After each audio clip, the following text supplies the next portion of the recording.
සාමාන්‍ය වත්කම් දරකම් ප්‍රකාශයක් දෙන්න ඕනේ. එතකොට දැන් මේ ඔය ගිනිගත් දැන් අපි උදාහරණයකට කේලිය මුදල්ල මාත්‍යා ගැන තමයි උඩින්ම තියෙන්නේ.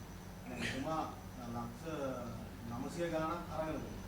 දැන් එතකොට එතුමාට වත්කමක් දීලා දිනවද මේ පාර්ලිමේන්තුව වෙන වෙලාවේ මේ වත්කම් දරකම් තියෙනවද? අනිවාර්යයෙන්ම ඒවා සොයලා බලන්න ඕනේ. අපි දන්නේ නැහැ කොච්චර දෙයක් තියුණාද කියලා. ඒවා තමයි වත්පම් බැරකම් ගන්නේ පාර්ලිමේන්තු මන්ත්‍රීවරයෙක් ඊට පස්සේ අවුරුද්දක් යනකොට එයාට ආයතා විදිහට මුදල් හම්බ කරන්න පුළුවන්. මැති ඇමතිවරුන්ට ආයතා විදිහට මුදල් හම්බ කරන්න පුළුවන්. යම් අකාරී දෙයක් දුන්නාම ඒකෙන් එන සුද්ධ ලාභ Tamanට ගන්න පුළුවන්. ඒ වගේ දේවල් කරන නිසා තමයි වත්කම් බැරකම් ප්‍රකාශයක් තියෙනවා. එතකොට අපි බලනවා වසර අවසාන වෙනකොට මේ මන්ත්‍රීවරයා එනකොට තිබිච්ච දේපල වලට වඩා වැඩි ප්‍රමාණයක් අරගෙන තිනවද? ඒතොර එයා ලැබපු වැටුපෙන් මෙහෙම ගන්න පුළුවන්ද?